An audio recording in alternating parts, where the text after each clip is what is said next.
We're good to go. Good evening, everyone, and welcome to District 44 Rules Clinic. My name is Mark Teagle. I am the UIC for District 44. That means the district-wide umpire-in-chief for the 10 leagues that are part of District 44. And Jim Maleris is a District 44 district ump or a red shirt. He comes based originally in Campbell, but works all over the district and will be providing a lot of content tonight. So let me show you what we looked like a couple of years ago. If we go to the next slide, show who our instructors are. And there we are in action with our red shirts on out at ballparks. And we're going to be talking tonight about one of the pillars of umpiring. Mechanics, that's something that we teach at mechanics clinics. Those are what you do on the field, how to line up as the plate umpire, how to line up as the base umpire, how to move, get in position for making calls. That's mechanics. Also important is game management, how you work with the participants, how you handle the managers, the players, do the things that need to happen. But one of the most important things is your rules knowledge. Baseball is a simple game. You hit the ball, you run, you try to, if you're on defense, put the guy out. But it's a complex game because of the way the rules are. And so we're going to take about 3 hours to go through that. And hopefully by the end of this, you'll have a better understanding of the rules. No substitute for just spending time in that rule book. And there is a free app that's available both for Apple iOS and for Google devices. And you can find those for free, and it automatically updates every year. Dive into that. It's searchable, and you can get a good basis of that. Also encourage you just to talk to other people and get an idea of what it is that we're doing with the rules. All right, let's go on. So our goals tonight, educate new umpires, to refresh all you experienced umpires. And also there are managers, coaches, and parents on this call tonight. And we want to have knowledgeable people. Managers might decide to come to the right side of things and become an umpire. Former managers make great umpires often. Coaches, maybe when your kids age out, you're wanting to come over and an umpire. Parents, maybe get involved in scorekeeping, get involved in umpiring. And also just to know what's going on out there on the field, to be able to have a conversation about a rules decision and know why the umpire made the call that he or she did. So those are our goals for tonight. And just for our Zoom protocols, keep your camera off, your microphone off. If you have a question, put it into the chat. We will try to moderate that chat and bring it into the discussion. We also have some scenarios where you will get to vote. We'll ask a question. It'll be A, B, sometimes A, B, C, 1 or 2 questions, even have 4 choices. And so we'll put that in. That's just to see if you're really listening, give you a chance to be even more of a participant. At the very end of tonight, we'll, if we have time, we'll open it up and take questions from the floor. And stay on if there are people that want to ask more questions. We'll do the same thing tomorrow night. All right. And Jim, I'm not seeing where the slide number is. Oh, there it is. Yeah, bottom right.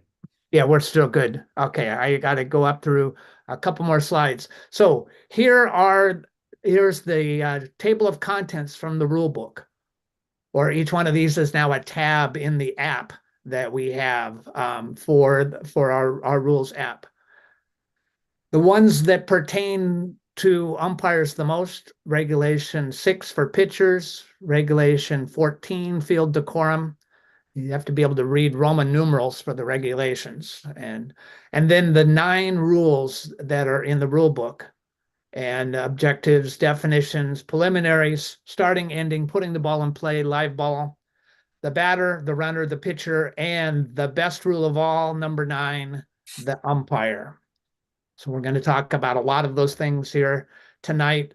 We're not going to necessarily go through them in order. We're going to hit them kind of in a thematic progression, but you can search for them. You can find them using this table of contents.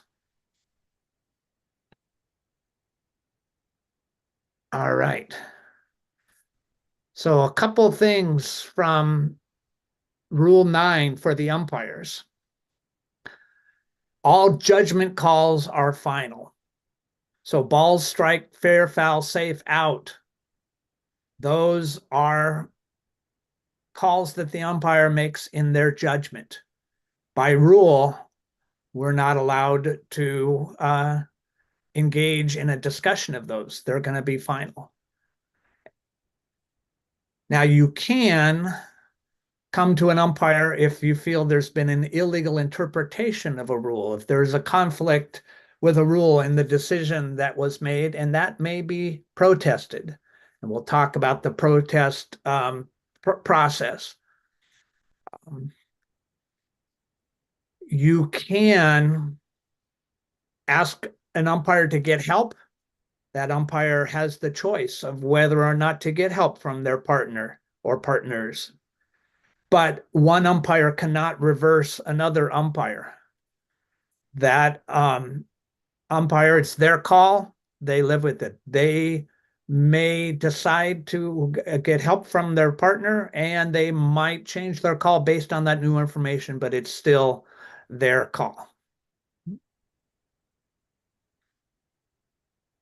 All right. And so the one thing that we haven't spoken about in years past is the idea of sportsmanship, and that umpires are the custodians, umpires and game coordinators are the custodians of sportsmanship on the field. And so let's watch a dramatic video here and we'll talk about it. 2-2. On the ground, bouncing ball up the middle into center field of a set. Wheel to the plate. The throw from Contreras. Perfect. Soto celebrates right in the face of Will. No.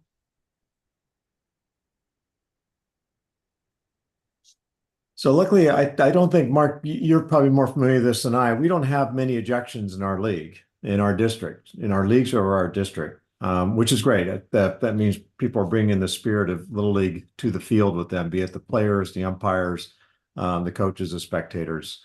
But we have to be on the lookout for it. And anybody who's been paying attention to media in recent years is aware that it's been one of the things that's been affecting the number of officials across all different sports. And so let's be on it when it needs to be addressed. It doesn't necessarily mean that we always have to eject people, but sometimes a good talking to will go a long way to keeping the game under control. So I agree. And sometimes it's, you can tell a player or a coach, that's enough.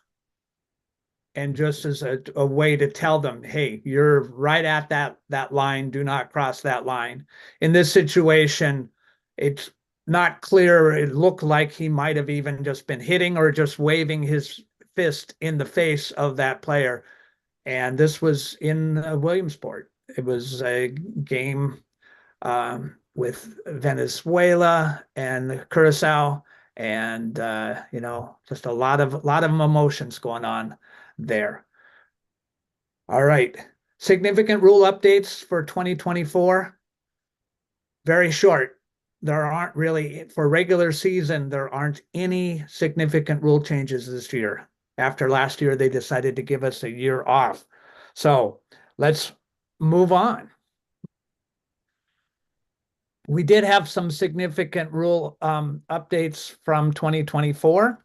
or 2023, excuse me.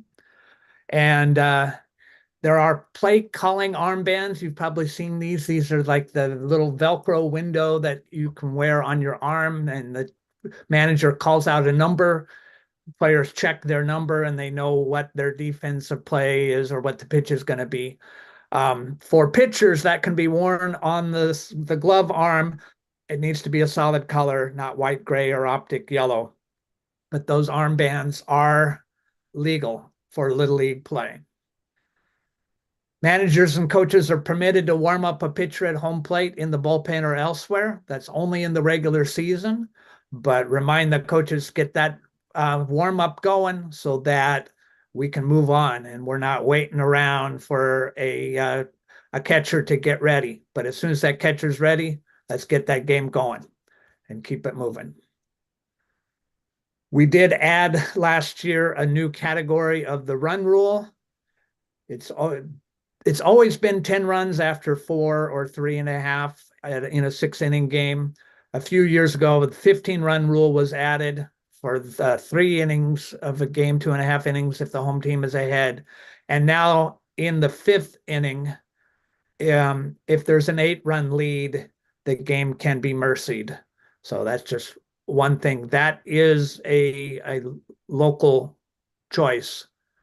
So league by league, they may not do that. But as a general rule, we do that because if you're in a one-sided game, it's really not that fun for anyone. All right, let me turn it over to and a verbal intentional walk, sorry. All divisions now, a player may only be verbally intentionally walked one time during a game. So that needs to be taken into account by the scorekeeper. They can still throw 4 balls outside the strike zone to a batter another time, but they can only put him on with an automatic walk one time in a game. Yeah, that's it on the rule changes. So let's get back into stuff that if you've been with us before in years past, some of this hasn't changed in a while. Bats, there haven't been any significant rule changes in bats for a while. So any non-wood bat or laminated bat needs to bear the USA baseball logo. That means it meets the USA bat standard. It can't be bigger than 2 5/8 inches. Sometimes that's known as a big barrel bat. I don't think I've ever seen a bat that's has a diameter more than 2 5/8 inches, but that is the diameter limitation. The length of the bat in majors and below is 33 inches. In intermediate and juniors, 34 inches is the length limit. In years past, I'm not sure when this was changed. I want to say it's about 5 years ago. BPF 1.15 bats were allowed. They have been prohibited for about 5 years now. That's when Little League Baseball adopted the USA bat standard. Now, solid one-piece wood barrel bats, they're fine. They don't need to have that USA baseball logo. But if it's a hybrid wood bat that has a composite handle and a wood barrel, that needs to have a USA baseball logo. In Little League, pine tar is not allowed on bats. And so if you've got players that are playing travel, or if you've got some older kids that are maybe playing some high school baseball and then the juniors and seniors, oftentimes pine tar is on those bats that they use in those tournaments or in their high school ball, and they can't use that bat in Little League. So make sure that you're checking your bats if you're a coach to make sure that there's no pine tar on them. And pine tar should not be anywhere else, should not be on their helmet, should not be on their uniform. So that's a reason to like knock a helmet out of a game if it's covered with pine tar. Yeah, good point. Helmets. So helmets can't be cracked. They can't be painted. As Mark said, they can't have pine tar. They can't be mirror-like.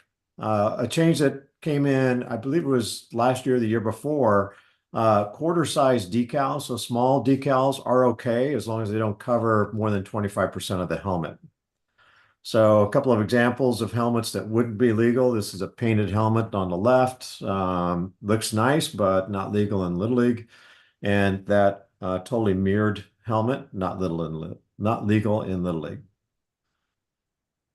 The padding, it needs to be properly attached. It can't be missing, it can't be damaged, and there cannot be tape that's holding the padding on. And oftentimes when I do equipment inspections, I'll find helmets that may have tape through the ear hole holding the padding on. That's not a legal helmet. It can't be used in a game.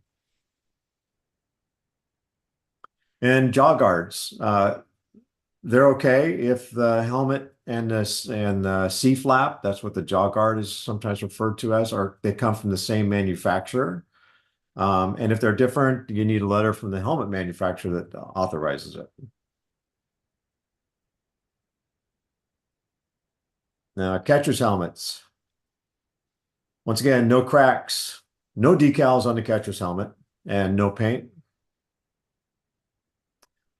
Padding, same things as the batting helmet. It's got to be properly attached. It can't be missing, and it can't be damaged, and can't be held on by tape. The cage, the mask, it can't be cracked or bent. And the screws need to be securely attached. And this is where I find most of the issues with catcher's helmets is the screws are missing or they're loose. And so make sure that those are all attached and that they're all tight. In Little League, a dangling type throat guard is required at all levels of play. This is a good example where that dangling throat guard is nice and tight underneath the bottom of the helmet.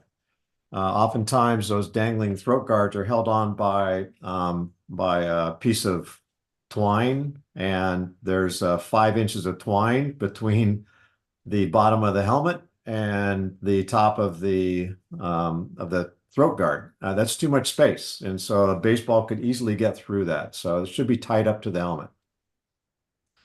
And in Little League, skull caps are not permitted. They look great on some Major League Baseball players, but they're not allowed in Little League. We have to have the hockey style face mask in Little League for all catchers.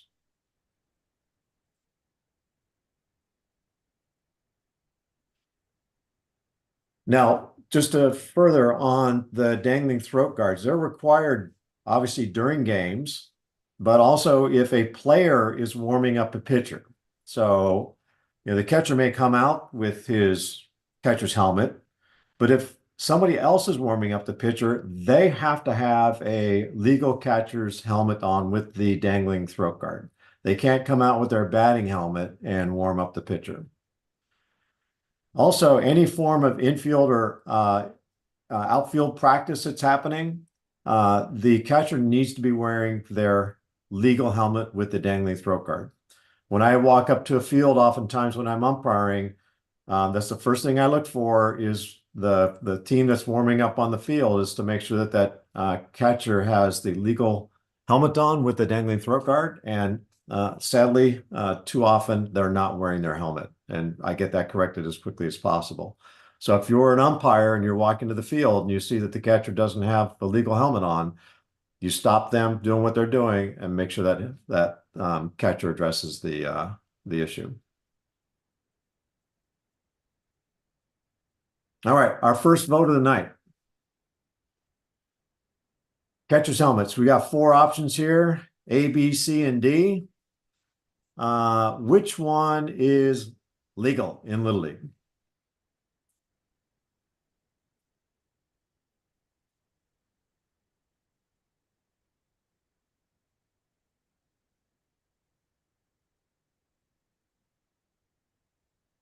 All right, see a lot of votes pouring in here. Very good. Let's go ahead and wrap that up, Mark. All right. And here are the results. Nice. Everybody nailed it. Yeah. So A and C are not legal. A doesn't have a dangling throat guard or throat protector, and C is a skull cap. Those are not legal in Little League. And D is legal, but as I mentioned about the dangler, it shouldn't dangle so much as in this picture here. B is a great example of what we're looking for in Little League. That's 100% legal. Nice job, everybody.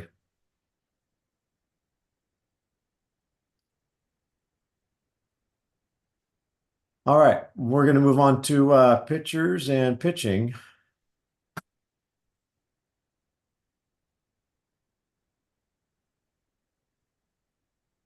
All right, pitcher's attire.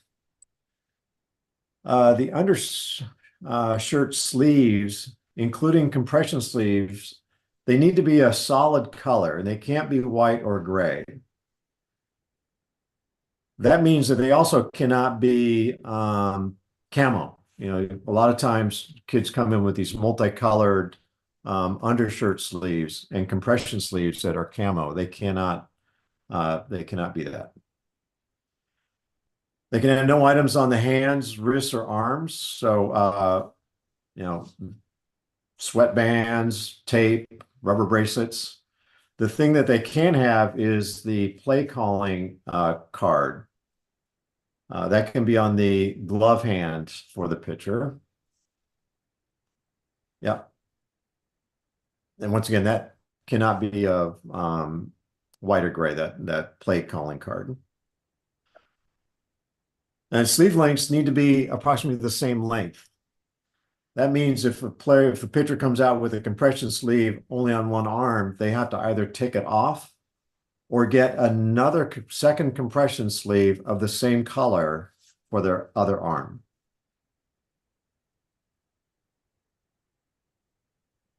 Now the pitcher's glove, it cannot be exclusive of the piping white or gray, or in the judgment of the umpire, distracting in any manner. There are a lot of multicolored gloves on the market nowadays. You name the color, I've seen it on the field. Some are quite bold, and that sometimes borders on being distracting. Batting gloves worn underneath the fielding glove can't be white or gray or optic yellow either. And just a note on that, it's in the judgment of the umpire what is distracting. So sometimes coaches will come out and try to, you know, throw that pitcher off by saying, I don't like his glove. I don't, well, if it's not distracting to you, it's not distracting.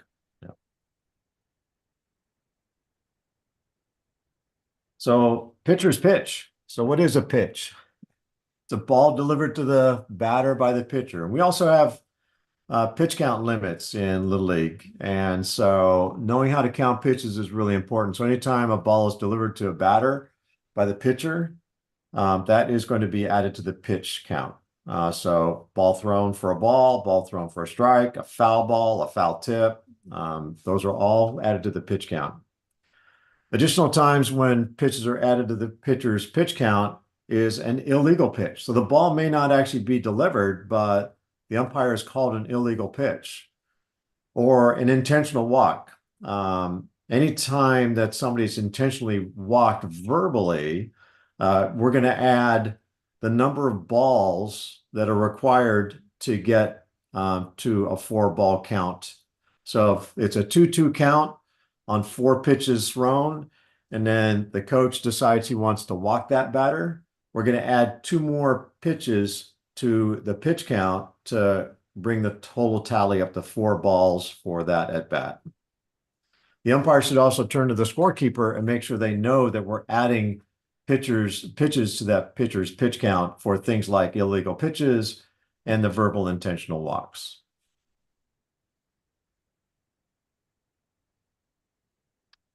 Now, catcher's moving to pitcher. A player may not play the position of catcher for 4 innings or more and be eligible to pitch in the same day.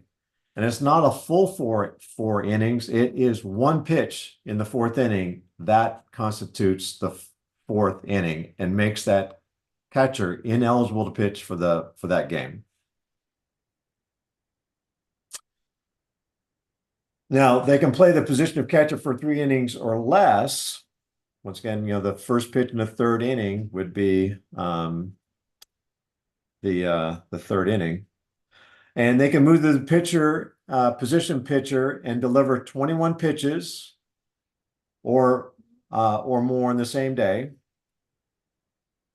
and then return to the catcher position in the same day.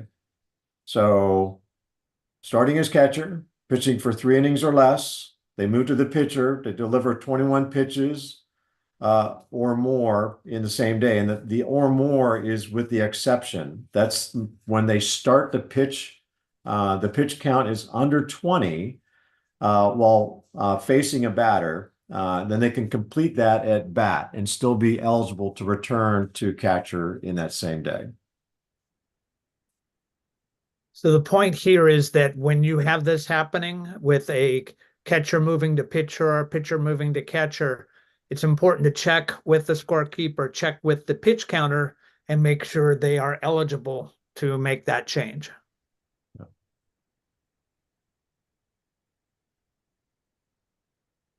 Now, if a pitcher reaches 40 pitches, they may not play the position of catcher unless covered by essentially the same exception. That's where they reach 40 pitches while facing a batter. That means that they've started that batter under 40 pitches. So the pitcher can continue to pitch and complete that at bat or until the final or the out is made. And then they can go to play catcher after that. So the third out of the inning is fine as well.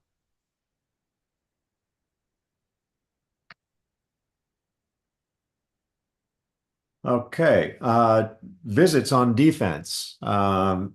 So this is when the coach wants to go and talk to actually any player of his team on defense. Usually it is the pitcher. 99% of the time, it's going to be a mound visit. And in majors, they're allowed in an inning, they can have 1 visit in an inning and 2 visits over the course of the game before that, or the pitcher's removed on the second visit in an inning. A pitcher is allowed 2 visits in majors across the course of a game. They're removed on the third time the coach comes out. In minors, you just add 1 to all of those counts as in the majors. If there is a injury on defense and the coach goes out to talk to the players, they're not charged a timeout for the injury. But the umpire has an important job to do, which is to go out there and monitor the conversation and to make sure that it's only about the status and health of the player.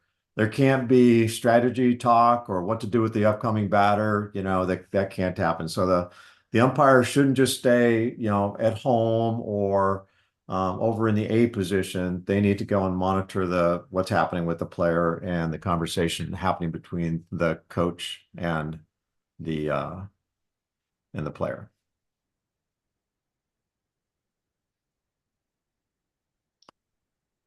Some other limitations on the pitchers in majors and below. A pitcher can only once they're removed from the mound, they can't return as a pitcher.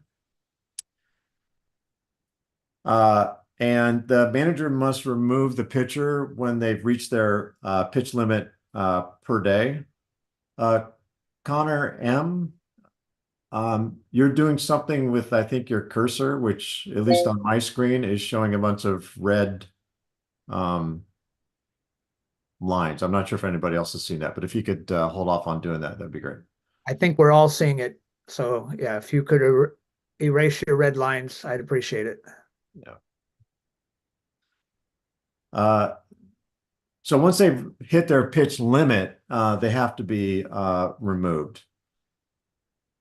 There is the exception. Once again, if they're below their pitch limit when they while facing a batter, the start of that at bat, then they can complete that at bat until the batter reaches base or is retired, or the third out is made in the inning, or the pitcher is removed before the batter completes their at-bat.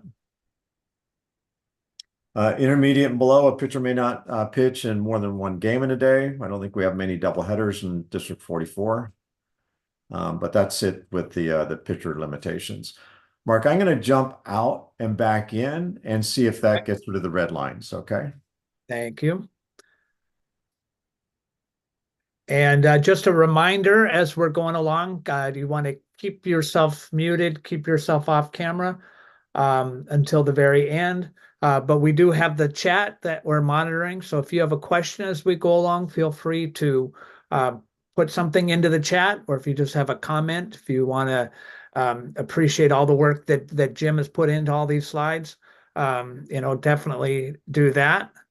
But we're going to move on to batting. And so this is where it all gets exciting. All right, so we talk about minimum play or mandatory play.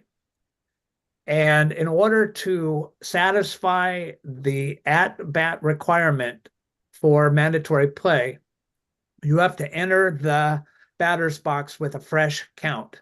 So if there is, let's say, a batting out of order situation, and the batter comes in and he's already got 2 strikes on him, that at-bat alone doesn't satisfy the requirement of mandatory play to have a complete at-bat at least once in the game. And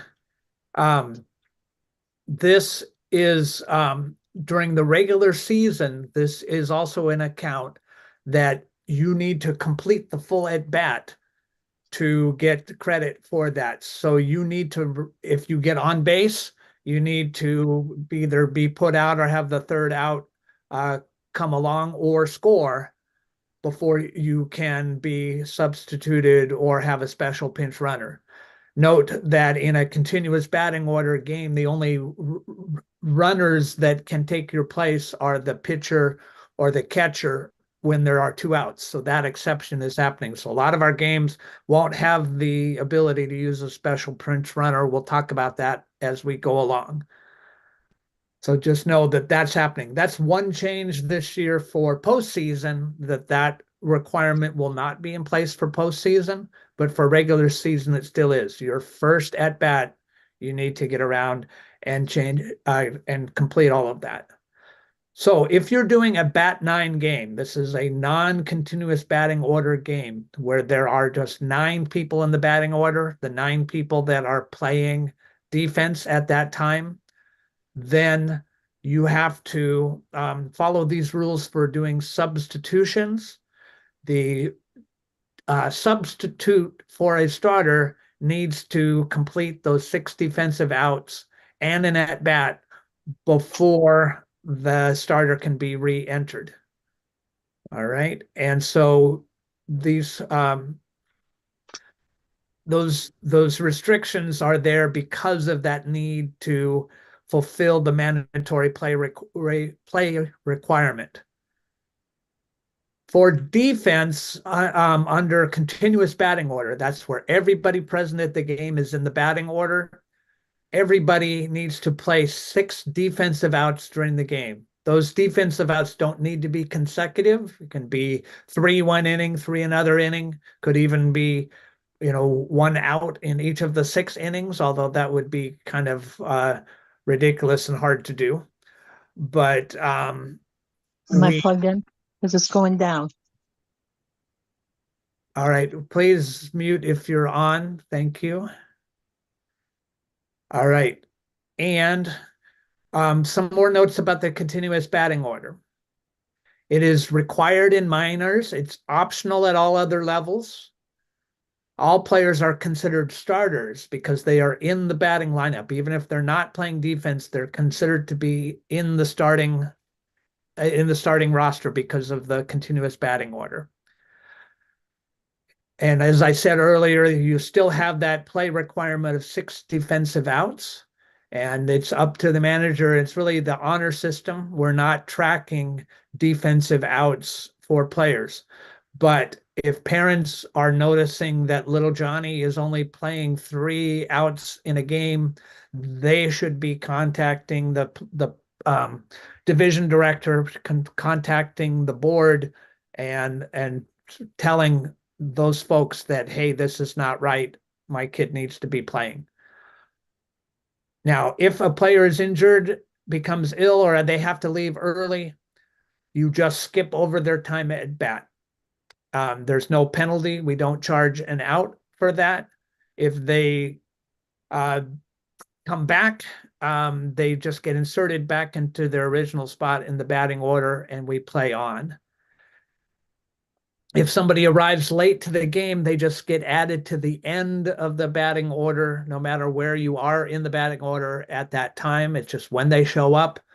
If there's already 12 people in that order, the new person late arriving gets added as number 13, and they will bat in their turn.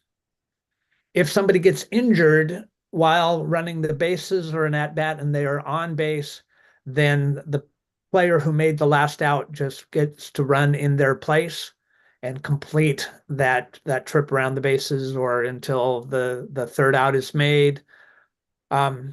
We also, as I mentioned earlier, have a courtesy runner for the pitcher and or the catcher with 2 outs. So it has to be the pitcher or catcher of record, the person who previously, when you were on defense, was that pitcher. It can't be a projected person. I'm going to pitch this person next inning, so I'm going to run for them. No, it has to be the person who was the pitcher when the previous inning ended. But they can run for that person. It's a good thing to do because, especially for the catcher, they can be getting the gear on. When you've got 2 outs, the pitcher can get a little bit of a breather, so he or she is ready to go back out there. And as I said, no special pinch runner in a game that has continuous batting order. The only thing available is this courtesy runner for the pitcher or the catcher.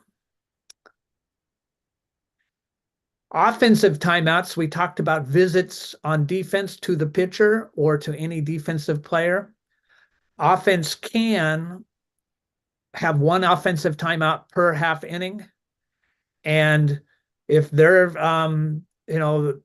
base coach is talking to the batter while they're on their way out or even in between pitches, you can say, Coach, is this your offensive timeout? And usually they'll say, oh, no, and they'll get that player going. But you can threaten that, say, hey, Coach, I'm going to charge you your offensive timeout if we don't get back in the box and if we're not ready to go.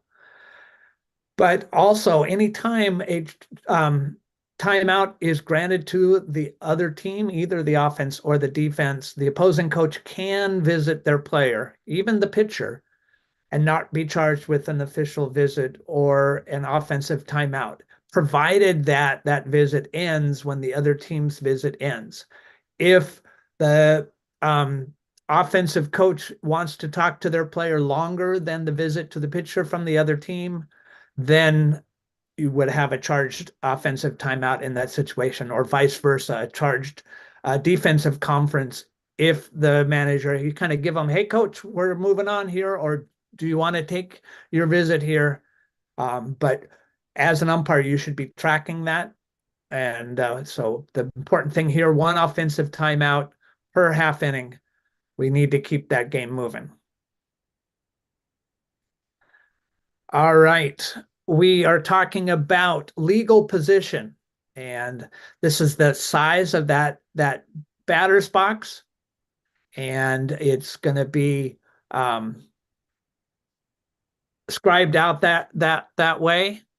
We want to see at the beginning of the at bat, or as the batter is getting into position, both of his feet need to be completely within the confines of the batter's box, including the line. So their foot can be up on against the line, on the line, but not over the line when they initially set up. If they are crowding the plate and they are over that inside line, or if they're way up front or way in back or way off the plate, you need to call time, put their feet right. And that's when they're first setting up. And that doesn't determine where they can be when they hit the ball. And we'll talk about that in a moment. But as the umpire, you can require them to start with both their feet in the box, including the lines. Mark, I'll just add, oftentimes our games start with a line and the line is gone by the second inning. That doesn't mean that you have to that you're allowed to stop monitoring that space between the batter and the plate. You have to make sure that they're still roughly 4 inches away, and push them back. Stop the game and push them back if you need to. Exactly. And in majors and below, that's a 4-inch difference between the outside of the batter's box and the edge of the plate. When we get to intermediate and juniors, that goes to 6 inches. So here we have, and you can see by who's playing in these games, these are World Series games. And we have a player who is definitely illegal, crowding the plate, and the umpire should have moved him back, even though you can see the inside line is gone, as Jim said. But it's the umpire's job to make this fair, because if that batter's taken away that inside part of the plate from the pitcher, they're tipping the balance of fair play. So this is just an example of needing to adjust where that player is. And if he doesn't comply, I mean, he needs to comply. I'd say don't do that. By the way, the one thing is you notice where the umpires positioned himself. He's not in a slot anymore. He's got his head over the home plate, and now he's put himself in harm's way as well. So yeah, the batter has taken away the inside corner from the umpire as well as the pitcher. All right. So the rule says the batter is out if he or she hits the pitch fair or foul with one or both feet on the ground entirely outside the batter's box. But if a part of that foot is on the line touching the batter's box, they're still legal. So it is possible to have your toe on the plate, but still have your heel back in the batter's box. Now, this guy is out of the box and he is hitting the ball, and he is going to be immediately out. Whether he hits it fair or foul, that is an out. It's out of the box, batter's out. So, and just to another note on that, as I said, if and they can be out of the box, behind it, the backside, the front side, anywhere where their foot is down and they make contact with the ball. But if any part of that foot is still in that box, they're legal. And also, as a plate umpire, you've got a lot of other things to do than worry about where their feet are.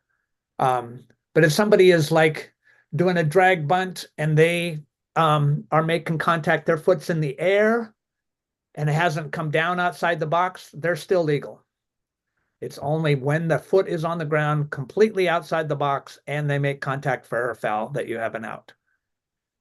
And I've called where I most often enforce this is when players square completely to bunt and they're not very versed at it and they stepped completely out of the box and on the home plate. And that's where I see it most often. Yeah, somebody will square and their foot away from the pitcher ends up out over the plate. All right. Still me. Here we go. The bunt. So the rule book definition, and this is in rule number 2. Remember, rule 2 is all the definitions. So if you want to know what a word means, and it has a very specific meaning, you'll find it in rule 2. So a bunt is a ball that is not swung at, but intentionally met, tapped slowly. So, and the mere holding of the bat in the strike zone is not an attempted bunt. You do not have to pull back in baseball. In softball, little league, or otherwise, just an attempted bunt, and you don't pull the bat back, it's called a strike. But in baseball, if the ball is outside the strike zone, the mere presence of the bat there does not make it a strike. It has to be in the strike zone, or the batter has to offer at the pitch. So the batter moves that bat in the direction of the pitch. And this bunt definition is very important for these last two bullets. If a player bunts foul with 2 strikes, it is not a do-over like a foul ball with 2 strikes would be otherwise. A bunt foul is strike 3. It's out. It's also a dead ball. No one could advance. The ball does not have to be caught by the catcher. A foul bunt with 2 strikes is an out. Also, if a player is bunting and it pops up, that cannot be an infield fly. Infield fly cannot be a bunt. It cannot be a line drive. So those are important distinctions that you need to be aware of when it comes to bunting. All right. We are going to talk about balls and strikes. So a ball, a pitch that does not enter the strike zone in flight, so it can bounce. And if it bounces and goes to the strike zone, this still can't be a strike. It is a ball once it bounces there. It's if it's not swung at. Now, a ball can bounce and hit the batter, and that's still considered a hit by pitch. A ball that bounces can still be hit by the batter, and it could be a fair or foul ball that is perfectly legal.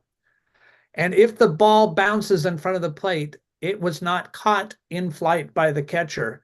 And so if that is strike 3, it would be considered a third strike not caught, even if the catcher catches it. Once it hits the ground, it's no longer in flight. And we have a situation, majors and above, where a first base is not occupied with less than 2 outs. The batter can become the batter runner and try for first base. So, but pretty easy to have a ball. It's not a strike. And that's the definition. All right, so an intentional walk, you can do this verbally. And the way it's usually done is the manager will hold up 4 fingers and just say, we're going to walk this guy, and they'll say it, but they don't even have to, it must be made by the manager after requesting time. So they, should call time, but basically we're just going to put that guy on, and you're going to add those 4 pitches to the pitch count. And this can only happen once per game. This is a rule that Giant fans wish had been in place when Barry Bonds was playing, because that can only happen in once in a game. And those, the really hotshot guy hits a home run early in the tournament and then gets intentionally walked every time. After that, makes it really hard for people to watch.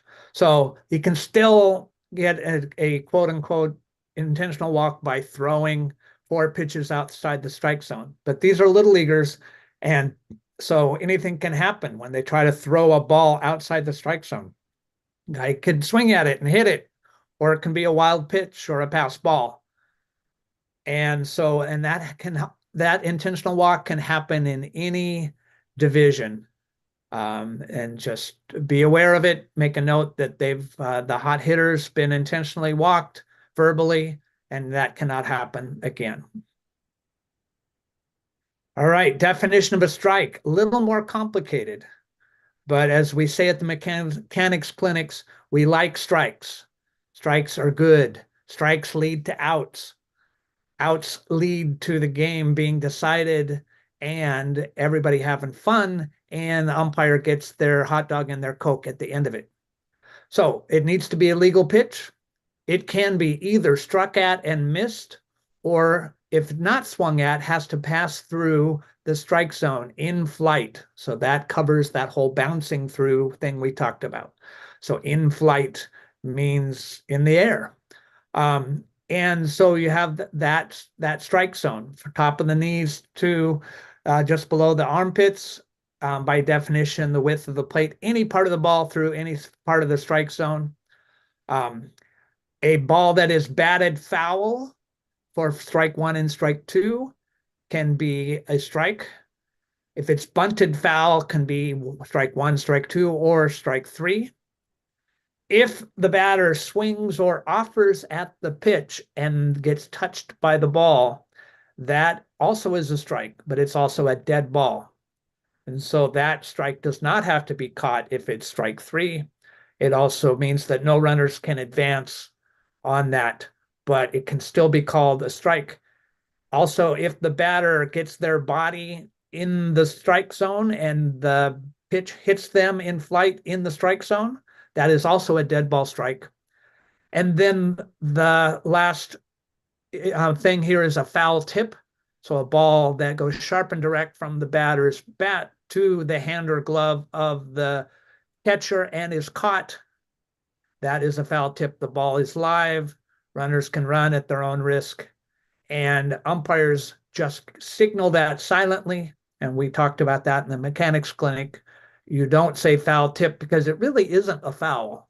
It's more like a ball that was swung at and missed than anything else. But what you're doing is you're letting people know, yes, I saw it hit the bat, but it went sharp and direct to the catcher's hand or glove. And so the ball is live, and that is a strike. So here is a three-dimensional representation of the strike zone.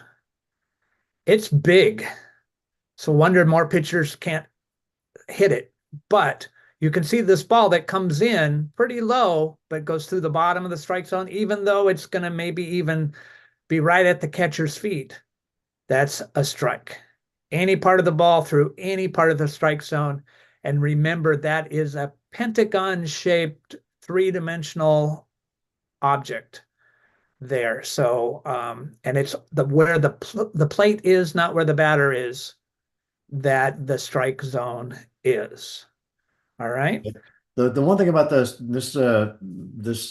box kind of illustrates the Little League strike zone, which is different than Major League Baseball and college and high school. It's the armpits to the knees in Little League. And so in Major League Baseball, they better not be calling strikes at the top of that strike zone. But in Little League, we like strikes. We're going to grab all those that we can get. Yeah. And be thinking about, is this a hittable pitch? And, umpires calling strikes, well, you better swing. So, be an umpire who forces people to swing the bat within reason, but don't be a walkathon because that's really not baseball. All right. Well, let's take a look at some video as some of these nuances of what the strike is. The one thing about the strike zone is between the armpits and the top of the knees when a batter assumes a natural stance, and that's what they would be in a kind of a natural batting position. Let's watch this guy. Popped it to the first baseman, and now he is sitting down, and that's a strike regardless of your stance. Yeah, he was working that hard to try to get a ball call or make it hard to find a strike zone for that pitcher, but the umpire did the right thing. He assessed what that batter's strike zone would be in a natural stance and called the strike zone, which would have been that pitch was delivered right above where his belt was. So good call by the umpire. It's also a strike when the pitch touches the batter. If the batter strikes, or sometimes you hear the term offers at the pitch. Let's watch this one. Only 8 Ks for this team, so I think he did, didn't he? And even if it does hit him, if he offers that, it doesn't matter. So right there, first, he's lucky he didn't make contact with that ball at around where his hand is. He would have broken a couple of fingers, but he's pushing that bat in the direction of the ball, and then the ball clips him on the arm. To me, that looked like he's offering at the pitch, and that would have been a strike. So, and this is also one that if the plate umpire misses the subtlety of that motion, the defense would do well to ask for help, and he could go to his base umpire who would be watching for that and say, yeah, that would be Jim, did he go? Yes, he went with a hammer. yeah. Remember, the umpire crew is the third team on the field. We work together to help each other out. Batters must make an attempt to avoid being touched by a pitch. 30 games. When he decided to hit him, he didn't try to get out of the way. Get out. They're going to keep him right there. Let's watch him move his leg right into it. And, yep, I want to get hit with it. It's a good call by the umpire. Percent of the runners that get sacrificed on this team end up scoring, and all now listen to the home plate umpire. Watch the camera, losing the baseball. That's the best. Look at it. That's perfect. Great call by Scott Klein. You get back here. No. So if you're in a good slot position, you're going to see that. It's going to be right in front of you as the batter moves in the direction of the ball. They take away some of your field of view.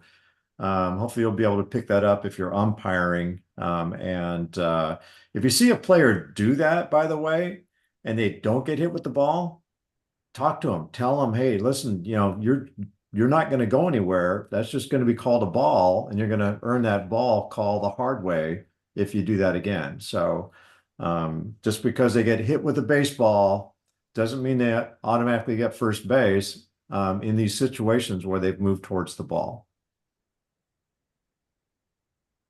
By the way, I'll go back to that. It says the batter must make an attempt to avoid being touched by the pitch. To me, these kids aren't, they can't tell a breaking ball from a fast ball. And so if they're just standing there and they're kind of frozen by this breaking pitch that's coming in and they get hit, then give them first base. Don't worry about them not moving and making an attempt at avoiding getting hit by the pitch. But as you deal with older players, their ability to do that changes. Yes.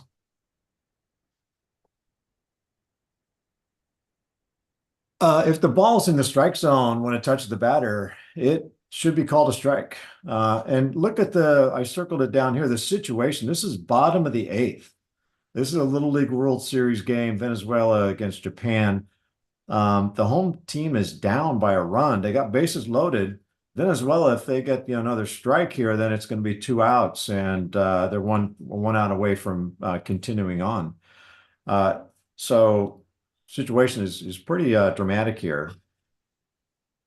Is it a foul? Oh, that's what the game is tied on that hit batter. Is that a strike though?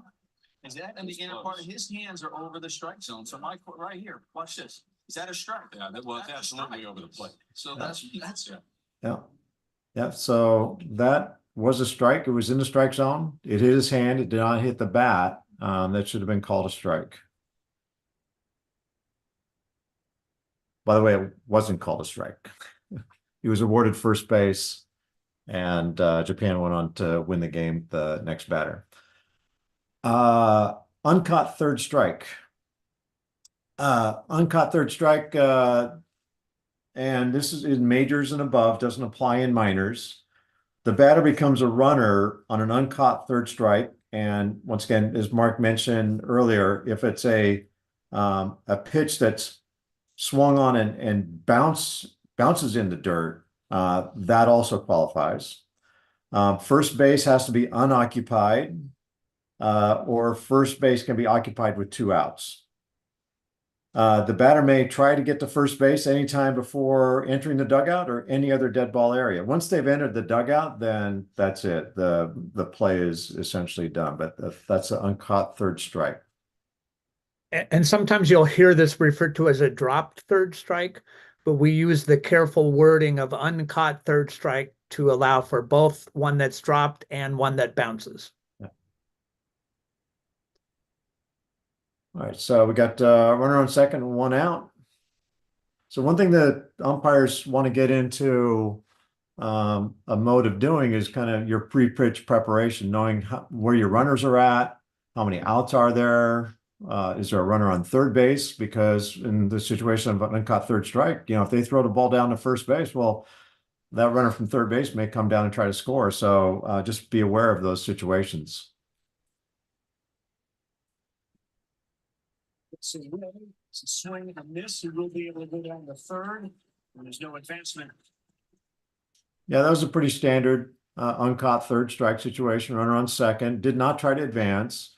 the batter runner could try to get to first base. He did make that attempt, and they had to throw the ball down to first base and tag the base. They could also have just touched the batter with the ball, and that would have completed the out. All right, so we got another vote coming up here. All right, we got runners on first and third, and no outs. That's our situation. So get ready to watch this. And your umpires tonight. So we're going to play these videos once, formulate your judgment in your mind of what you got, and then render your judgment. In the dirt, Notmeyer swings. All right. So our choices. A, B, and C. Batter's out automatically because first base is occupied. It's a live ball, and R1 and R3 may advance. Batter's out automatically because first base is occupied. It's a dead ball, and R1 and R3 may not advance. The batter may attempt to reach first base safely because of the drop third strike. So, what's our vote?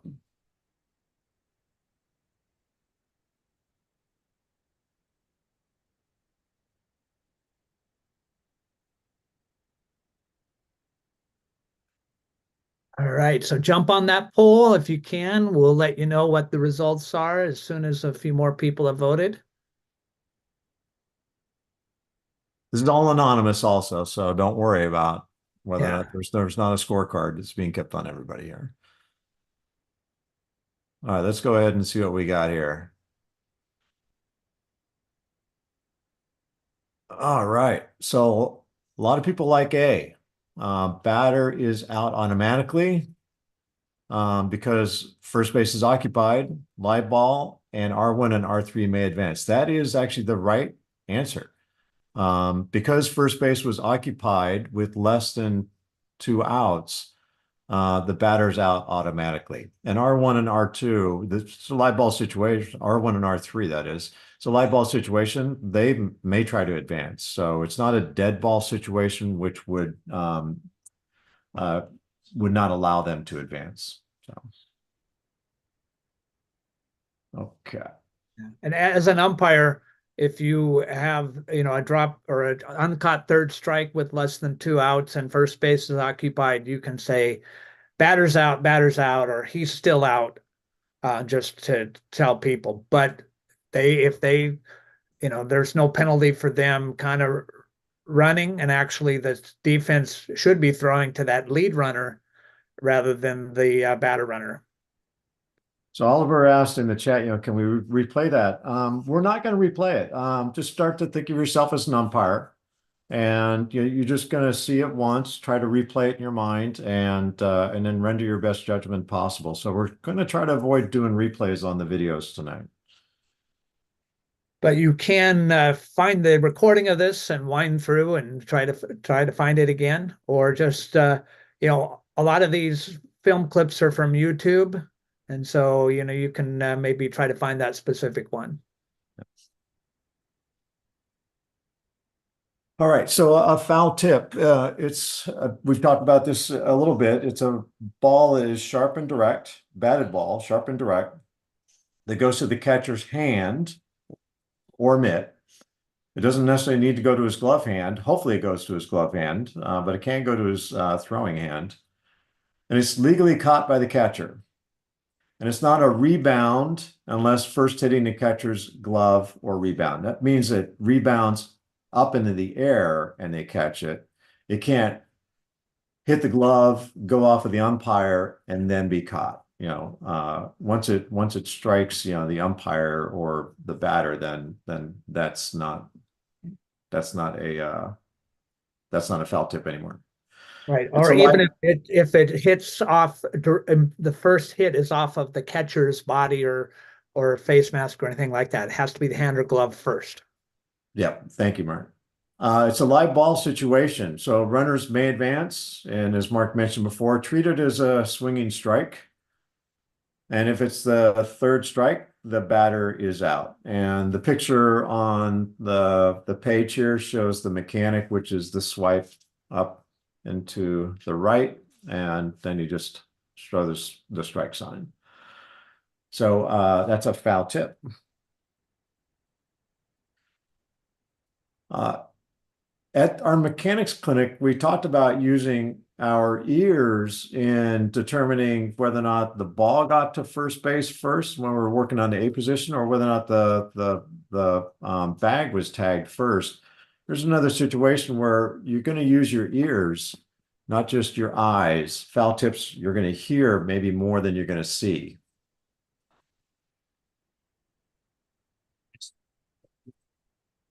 One strike. You know, out at the plate in the 8th inning. He fouls it into the glove. He loved. Fastball's flying. Yeah, so there's two sounds. There's a sharper sound of the ball off of the bat, and then a little bit of a duller sound of the pop of the glove. So, but they'll come very fast.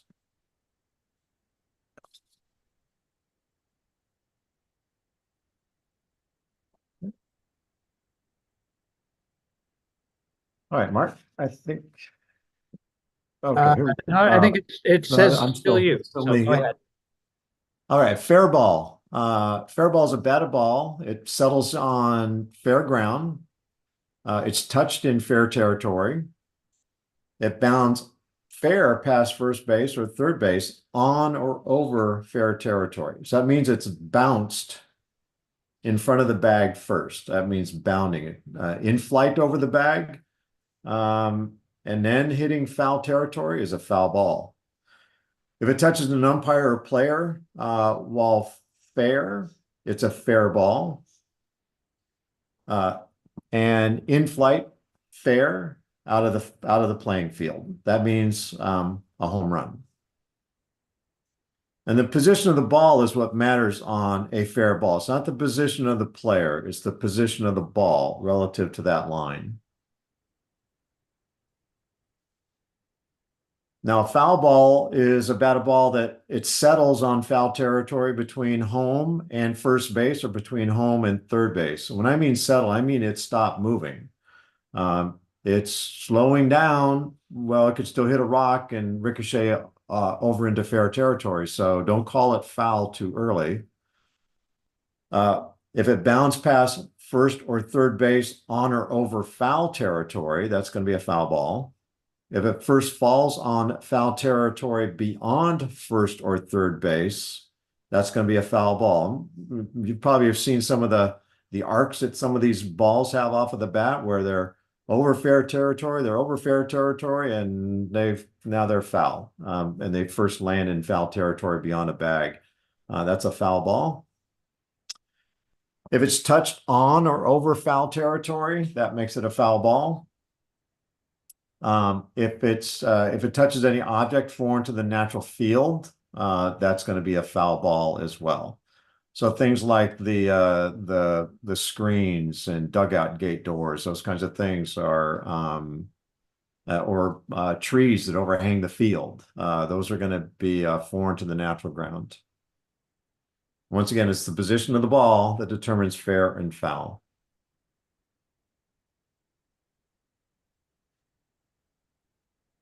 So our picture on the left shows a good example where the left foot of the player is in foul territory, but we're looking down the first base line here, and he's catching that ball completely in fair territory. On the right-hand side, the player is completely in fair territory, and he's caught the ball in foul territory. Now, if that's a ball in flight, then we're going to have an out on that. But if it's a bounding ball, then that is going to be that's going to be a foul ball.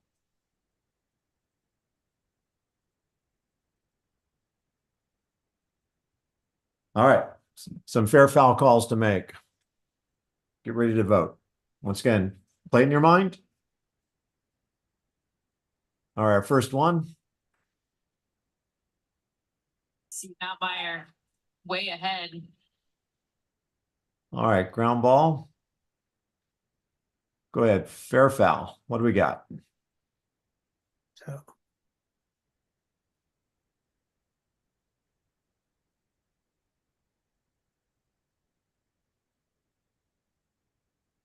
All right, getting some good participation on this one. Good, good. Yeah, people are Pretty reading this quick. one as a foul ball, it looks like to me here. So, yeah, we've got most people have identified that as a foul ball. Yeah, that was a ball that was bounding in foul territory past the bag. And so once it gets past the bag, it has no opportunity to come back into fair territory. That's a foul ball. Good job. All right, next one.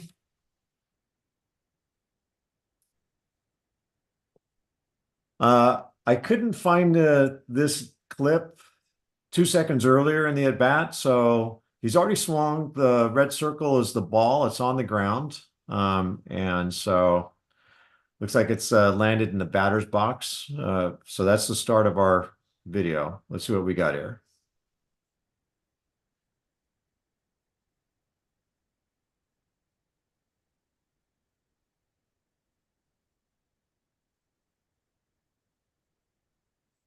We'll unpack that one a little bit. It was started in foul territory and started rolling up the line, rolling towards the line, and is partially over the line and is getting touched by the glove. A bit of a tougher one here. Yeah, and remember that even though it's called the foul line, it's in fair territory.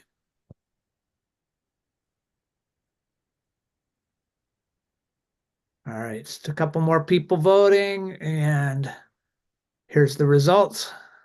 All right, we almost got a dead heat on this. So any part of the ball over any part of the line, makes it a fair ball. And the pitcher is touching that ball, and that even if at that point it then moved into foul territory, that's going to be a fair ball because it is over fair territory when it is even partially over that line.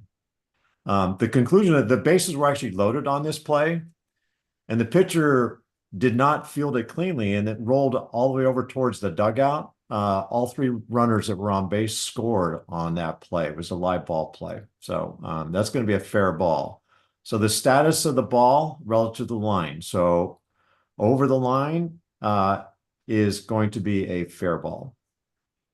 And that plate umpire is going to point it fair, and he's not going to say anything because the mechanic for a fair ball is just to point toward fair territory.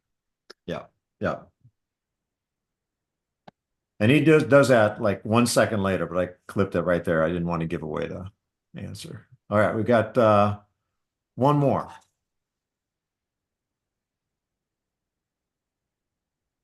This is a really tough one. So let's assume that the ball has hit his foot. The batter's in the batter's box. It hit his foot and then goes into fair territory. Do we have fair or foul?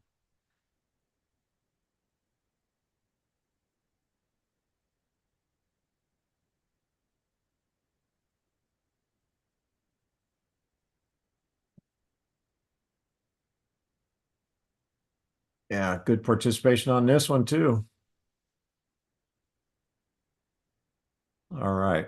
Yeah, the majority of people see this, off of the body is a foul ball, even if the ball winds up in fair territory. Once again, the batter's it's he's foreign to the natural ground, and so that is going to be a foul ball.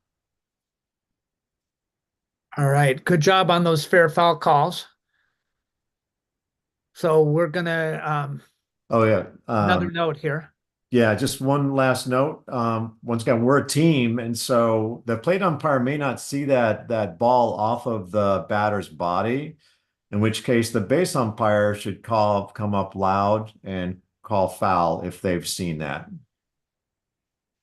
And that's another thing you can pregame with your partner. You can tell your base umpire, you see it clearly off the foot or off the leg. Just come up strong and take it if I don't see it. That's just a way to work together. All right. We're talking about catch, no catch.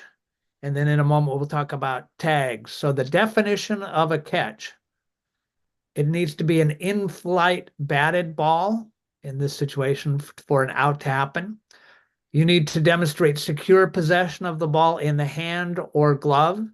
You need to hold it long enough to prove complete control of the ball, and the release of the ball is voluntary and intentional. So if you have 1 and 2, but then you hit another player and the ball comes out, that's not voluntary or intentional release.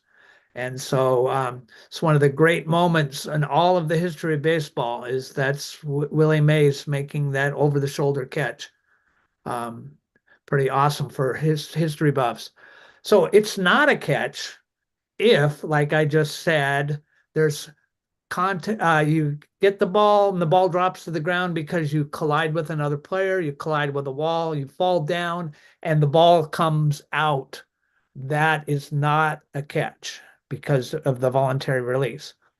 Now, if a defensive player touches a fly ball, then the ball hits a member of the offensive team or an umpire, then the ball is caught by another defensive player. That ball is no longer in flight once it hits an offensive player or an umpire, or if it were to hit the fence or the backstop.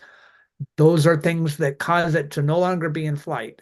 Now, if it pops out of your glove but doesn't hit anything and then is caught by yourself or another defensive player, that can still be a catch. So, gonna get ready to vote on this one. Is it a catch or not? In. Towards center field, dropping. Good catch. Let's watch it again.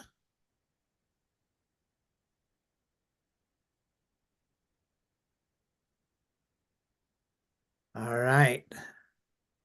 Time to vote. Here it comes.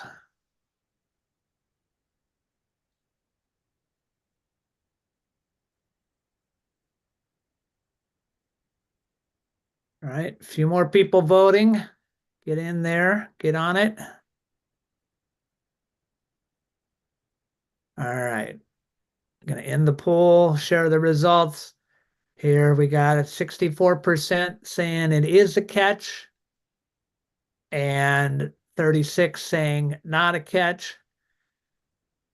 It's umpire judgment on this. It's not necessarily clear cut, but if you felt that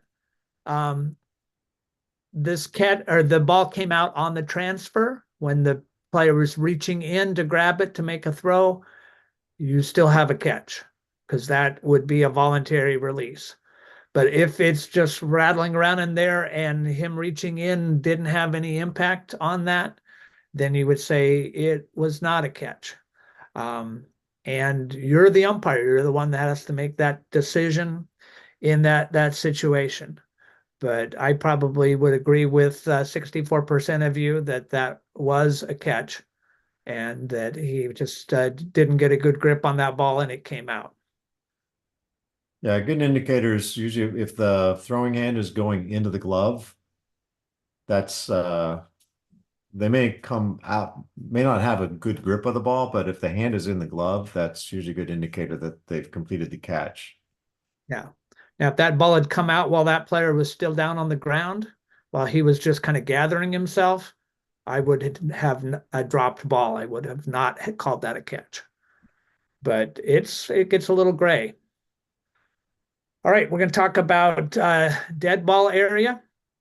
And this is anything outside of the field, the physical boundaries. So outside the fence, some of our fields don't have side fences or even home run fences. So there might be a rope or a chalk line or line of cones that demarcate that. The stands where people are watching, the dugouts, the benches.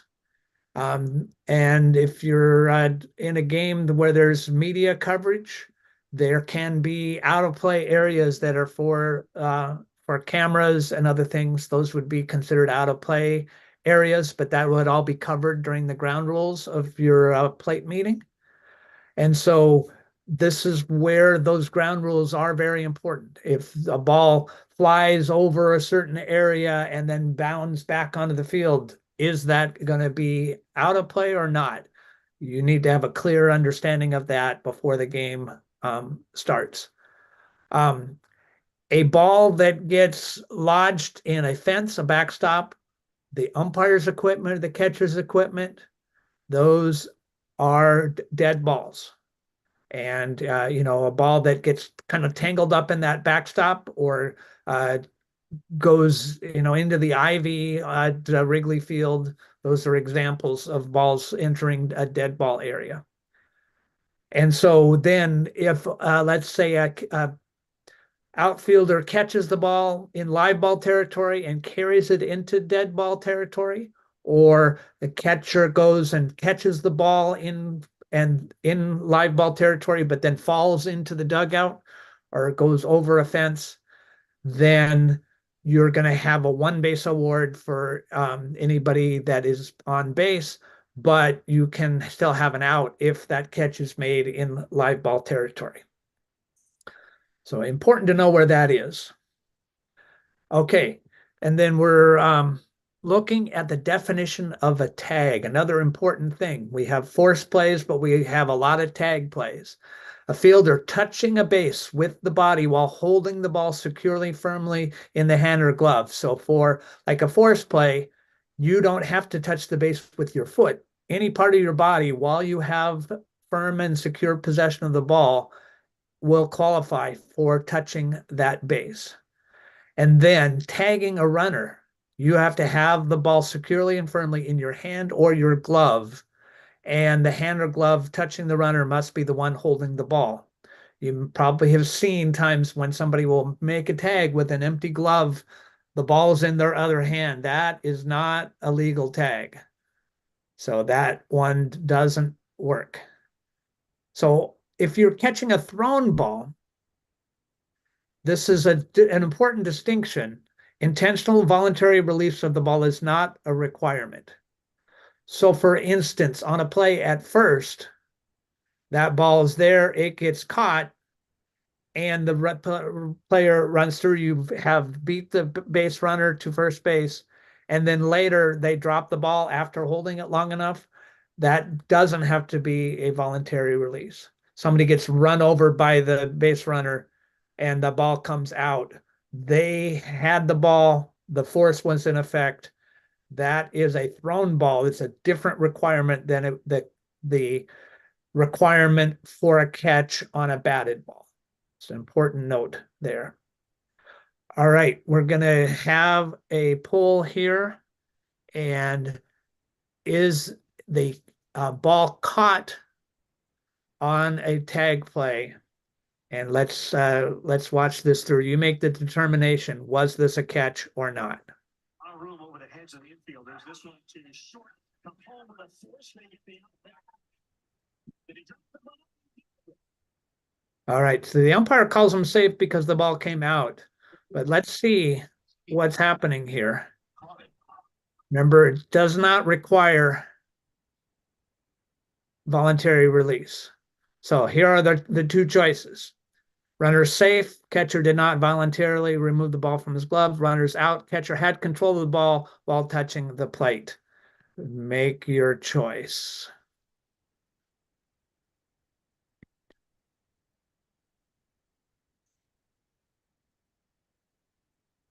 It all happened really fast, so that's another part of it here. Also a tough call to sell if people see that ball come out. All right, I'm going to end the poll. 80% of people have voted, and A came out a little bit ahead, but it was very close. People were looking at that. And in my opinion, whichever way the umpire goes, he can defend his call on that. But I think because it's a thrown ball, that he qualified for a force on that before the ball came out. So I would have said B, but I can also understand that call, and that's what the very experienced umpire called in that situation. All right, we're going to move on. Infield fly rule is our next category. I'm getting there. Hold on. I know. There's no clock. There we go. There we go. Oh, yeah. Here's another little note before we get to infield fly rule. Is that ball caught? No. No, it's not held securely in the hand or glove.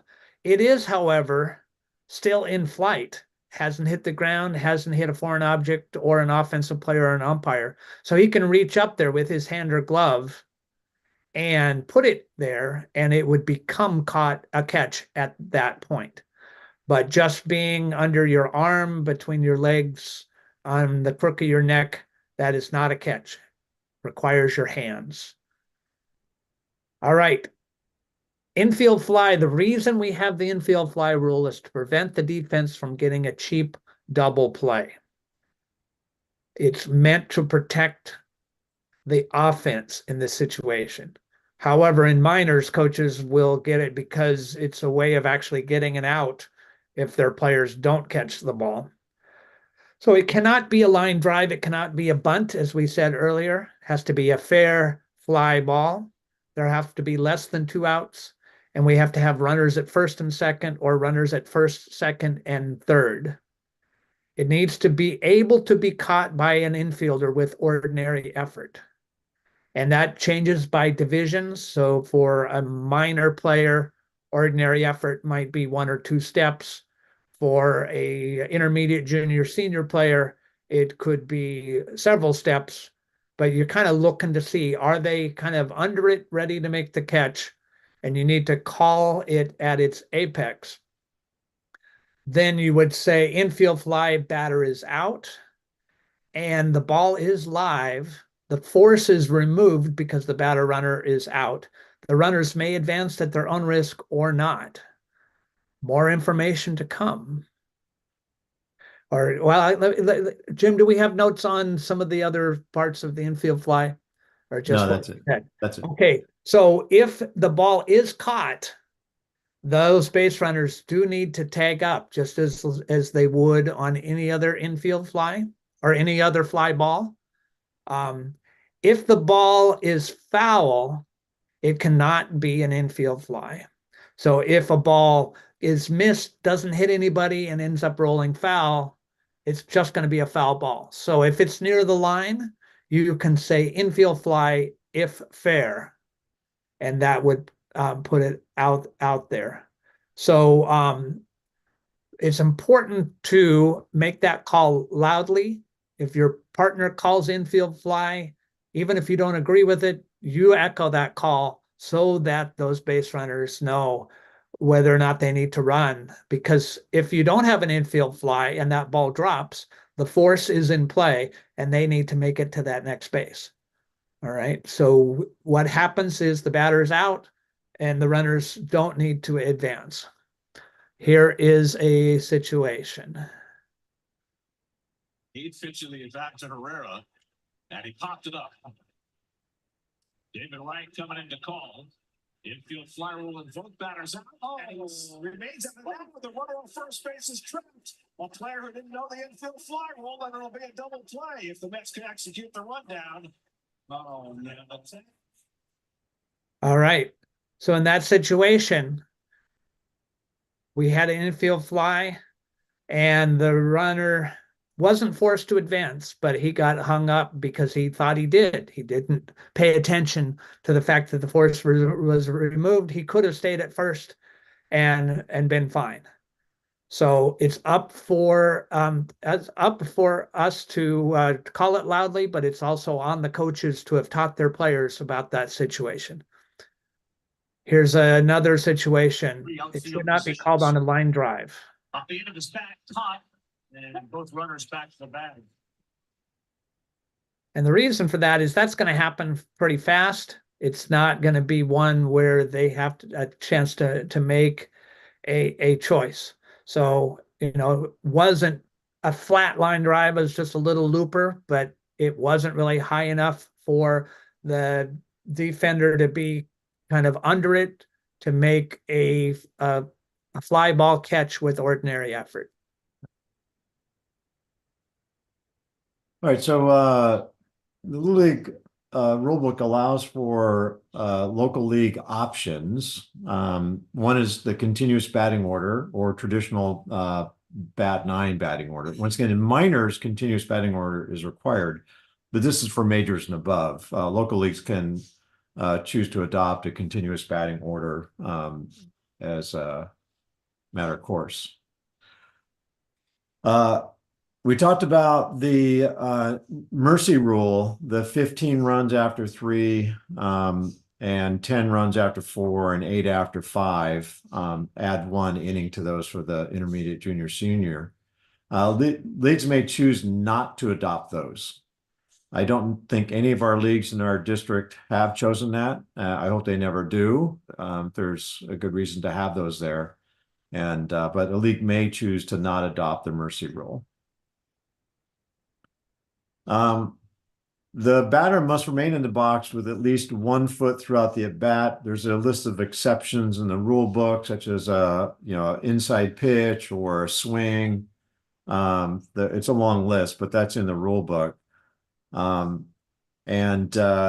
league can choose to adopt that, even if a league has. I'm not sure because I umpire many leagues. I still enforce it in my games. I want the batters to stay in the box and not to be walking 3 or 4 steps out of the box and eating up a bunch of time. Umpires should be aware of pace of play and to try to keep the batters in the box.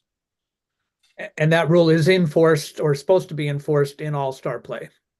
Yes. And another league option is the uncaught third strike is not an out in majors. Yeah.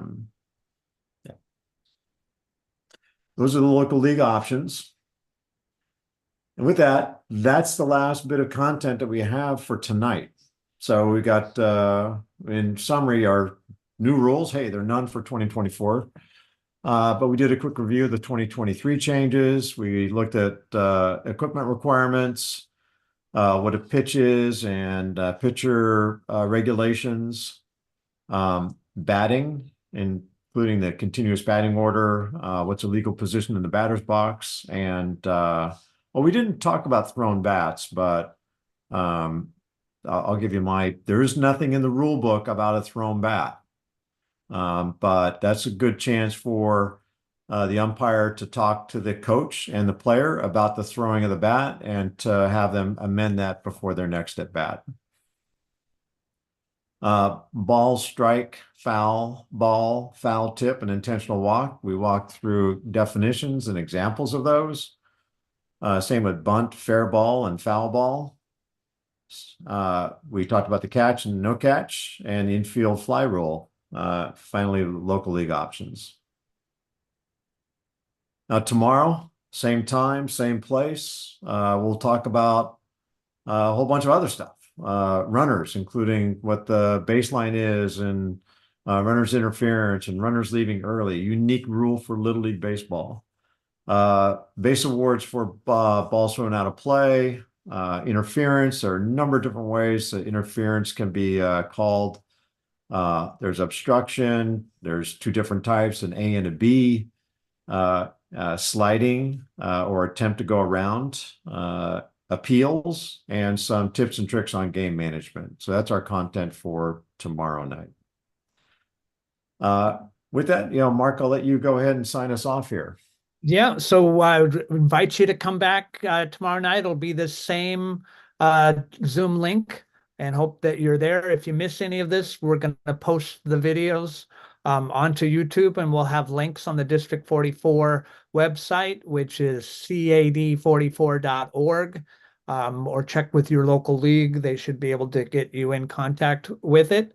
Appreciate you hanging with us. We went just a little bit long, 4 minutes over our time, but I think we managed to do okay. We're going to stop sharing screen so we can put up pictures. If people want to unmute and ask a question, this would be the time to do it. Otherwise, we'll see you tomorrow night, but Jim and I will stay on.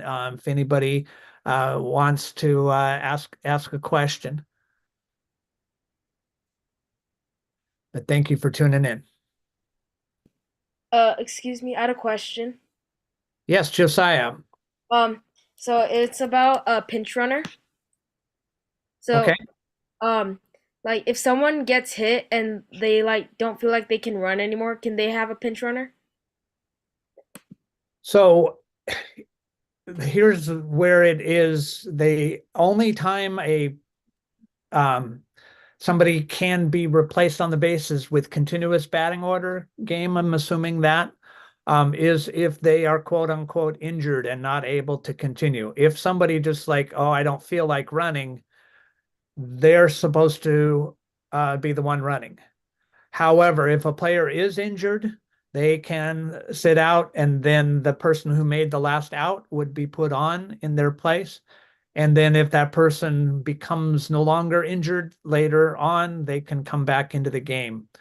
So there is a way around it. If somebody really is hurt and doesn't feel like running, you can do that, but you have to call it an injury. You also have to make sure that is not gamesmanship by the coach of saying, oh, my slowest player has been hurt and I want to put, the speed demon on base instead of him.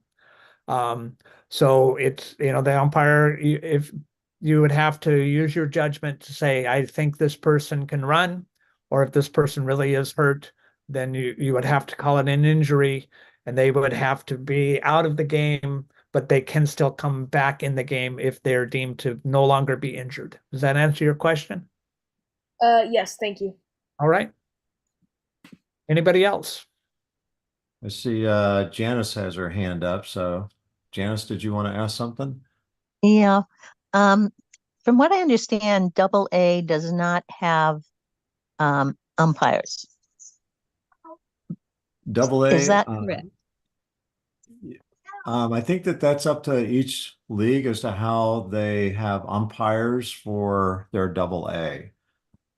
Triple A is oftentimes referred to as minors, and then majors as majors. So sometimes leagues will have coaches as the umpires, or maybe they have some youth umpires that actually umpire. It's different by different leagues. So you probably want to ask your league what they've done for umpires for Double A.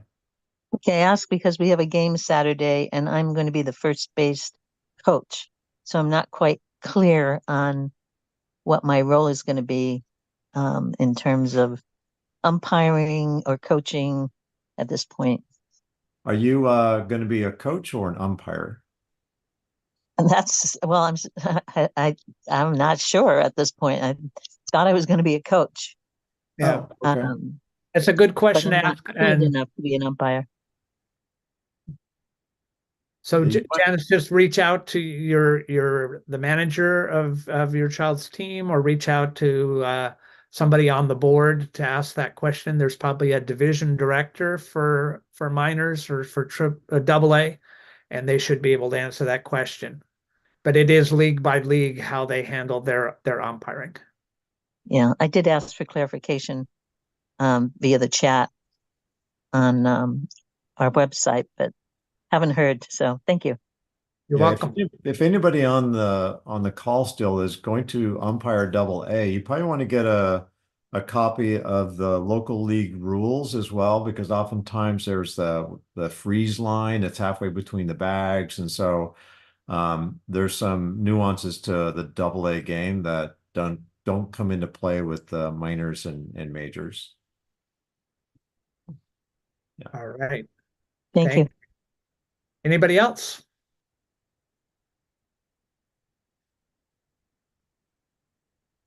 All right. Well, we'll look forward to seeing everybody tomorrow night.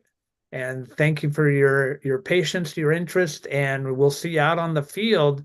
But first, we'll see you tomorrow night. So thanks to Jim Malaris, thanks to me, and for being here. We'll to be continued. Right. Yes. Thank you, everybody. Good Good night. night.